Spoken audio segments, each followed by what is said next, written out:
Hi. So it's been a while since I posted something to give the neighbours something to talk about. So I figured that I would do an update about home situation and everything that's kind of going on here at home, because I feel that it's kind of important to get the more of the story out as to why I kind of got to where I did. I'm the talk of the neighbours here at home, which, yeah, look, you know what? They need something to talk about over their fucking coffees. So here you go. Here's a little bit more for you. I do really appreciate the neighbours that did reach out to me. I did get quite a few text messages from some of my neighbours, which really appreciated. And also stopped by people outside, a couple of neighbours' husbands, and thanks a million for that. Like, it really kind of reached home as to why I said that I would speak out in the first place, and at least they have the fucking balls to come up and talk to you. It's funny because I've heard other certain neighbours in the estate are, you know, talking about the videos that I posted, and certain ones of those I know for a fact have actually done or been in my situation, and there they are talking about me behind my back. So anyway, here's one for you again, and this is the reason. I actually met a few friends of mine yesterday, and I'd forgotten about this, and I'm going to share it because this is actually one of the most personal things that ever happened to me in my life, and I'm damaged for life because of this. And I know why I got to the stage in my marriage that I did. A lot of clarity came with not drinking, and opened my eyes to the feelings that I knew I had, but I didn't know the cause as to why, but I do now. I've always been a vocal person. Like, I've never not spoken my mind. Any of my friends that know me know the filter is dead, you know, and it's worse now in my 40s. I just don't give a fuck about speaking out. My husband wasn't particularly happy when he heard that I'd posted this stuff on TikTok, but in saying that, I am a single person. I am separated, and he also knows that I'm vocal, and this is the way that I deal with things. The thing that I'm about to share with you, I tried to vocalize it, but it didn't really, it fell on deaf ears. Nobody wanted to talk to me about it, and I was basically just dumped with trying to deal with this myself, which unfortunately didn't happen. And as I said, I'm permanently damaged because of this, and I'll take it to my grave. Like, literally, when I die and I stop breathing is going to be the day that it'll end for me. So the reason I'm sharing it, well, I was going to share it anyway, but I was reminded of it yesterday as to the importance of speaking out about certain issues, and I'll touch on it in a few minutes, but I'm going to share what the reason was. So I met my husband on my 19th birthday, like literally 19th birthday, and we were together ever since. So 19, going into a relationship, a heavy relationship, like literally absolutely crazy about each other. Like, we were wild together, and immediately just, you know, best friends, clicked on every level, all of those type of things. It was amazing. We found out that I was pregnant about 6 months into the relationship when I was 19. And it was obviously a shock. I don't know how it was a shock. Sure, we were fucking having sex all over Blanchardstown. But anyway, it happened. And I found myself pregnant.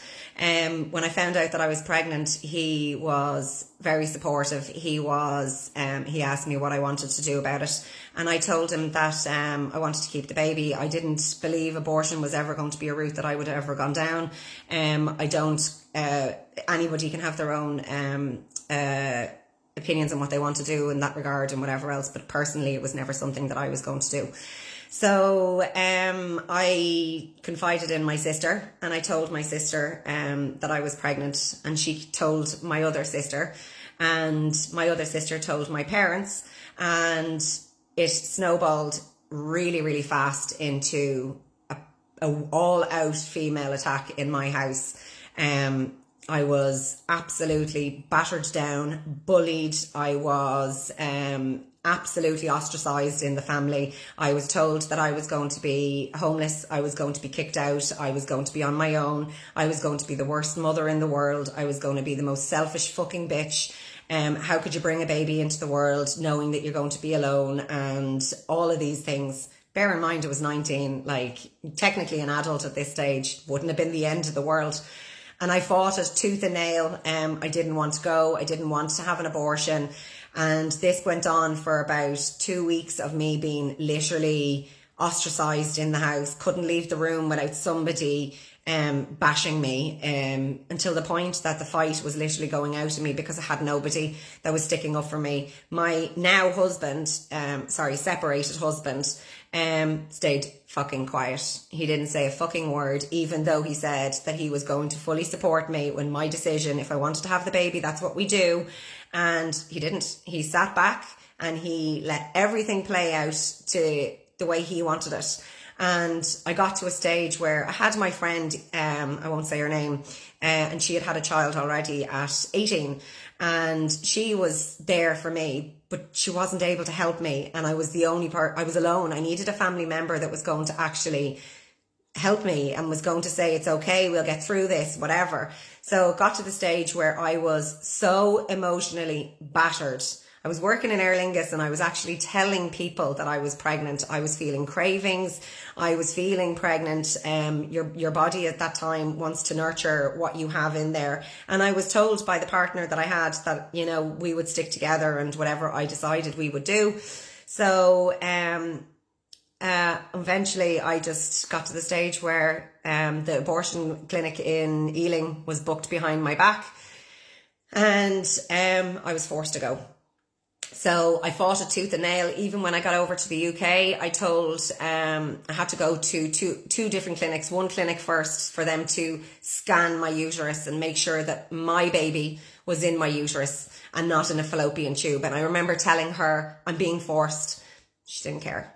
She didn't care at all. She had the money, didn't care. When I got back to the clinic, I had to sign, I don't know, some sort of a form to, if anything fucking happened to me, to sign your rights away. And I told them all that I was being forced. Every person in the waiting room out there is forcing me to have an abortion and I don't want one. And yeah, they just told me to sign on the dotted line. And I was like, that's literally it. There's nobody stopping this from happening and I'm alone. So I had no choice. Had the abortion and I came home absolutely beside myself. I was exhausted from a general anaesthetic and got into bed crying my eyes out. The next day, my father actually thought that I was in the UK. He was the only one that wasn't told, and he thought I was in the UK for a shopping trip. And I was an absolute cunt the next day to every single person in my house, lashing out. I just couldn't believe that I ended up being treated the way I was. It was absolutely disgusting. You know, you wouldn't treat a fucking dog like that, and that's how I was treated by people that were supposedly there to love me and protect me. And so he turned around to me and he said, you're an absolute little brat, you had a great day in London.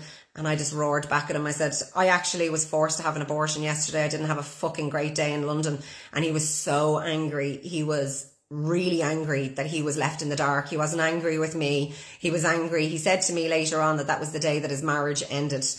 And that was it. The problem was solved for everybody else. And I remember doing a pregnancy test a week later and it was still positive because obviously the HCG was still high.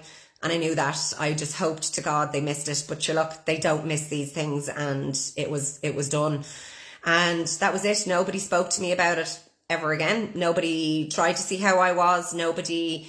My partner didn't even question why you said you wanted a baby and all of a sudden you ended up in a clinic in Ealing. No, there was none of that. He was happy. Everybody was happy. Parents were happy. The whole fucking family was happy. And I was just dumped completely by myself at that stage. To nobody cared to deal with the consequences for me and the, the mental health side of things for me, especially a person that actually wanted a child and protested that she wanted a child. So I'm going to actually end up having to do a couple of these videos because I'm already on 9 minutes and I didn't want to do a live. I actually don't like the lives. So that happened, and that was the 24th of April 2002. And unfortunately 2003 didn't start off much better. The two of us were still at it like rabbits and, as I said, having sex all over the place, and found out that I was pregnant again with baby number 2. This time I decided to conceal it because I knew that if I didn't conceal it, maybe the same thing would happen again. I'm going to stop this video and do another one.